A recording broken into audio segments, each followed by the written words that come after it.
नाशिक महानगरपालिकेमध्ये महाविकास आघाडीत बिघाडी होण्याची शक्यता आहे। काँग्रेस, ठाकरेंची शिवसेना आणि मनसे उमेदवार एकमेकांविरोधात निवडणुकीच्या रिंगणात उतरले। 16 ते 17 जागांवरती काँग्रेस, ठाकरेंची शिवसेना आणि मनसे एकमेकांविरोधात निवडणुकीच्या रिंगणात आहेत। महाविकास आघाडीत ठाकरेंची शिवसेना मोठ्या भावाच्या भूमिकेत आहे।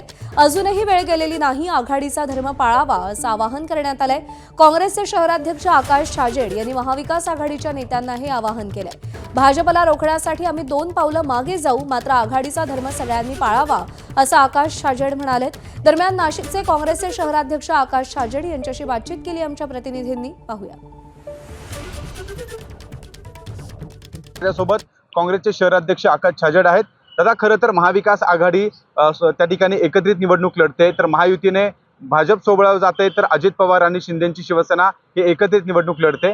काय आपल्या महाविकास आघाडी म्हणून रेशो ठरलेला होता? अनेक ठिकाणी आपलेच जे मित्र पक्ष आहेत त्यांचे उमेदवार समोरासमोर आहे। खरं तर अतिशय मागच्या आठवड्यात खेळीमेळीच्या वातावरणामध्ये महाविकास आघाडीच्या सर्व घटक पक्षांची आमच्या बैठका पार पडल्या आणि शिवसेनेला मोठा भाऊ म्हणून आम्ही जास्त स्थान देण्याचा निर्णय घेतला आणि अशा रीतीने सगळा रेशो मग 22 ते 25 सीट काँग्रेस लढवेल, 22 ते 25 राष्ट्रवादी काँग्रेस लढेल आणि मनसे आणि शिवसेनेच्या कोट्यातून मनसे लढेल, अशा सगळा फॉर्म्युला ठरलेला आहे। बऱ्याच ठिकाणी महाविकास आघाडी एकोप्याने लढते आहे, काही ठिकाणी समोरासमोर उमेदवार देण्याची प्रक्रिया झालेली आहे।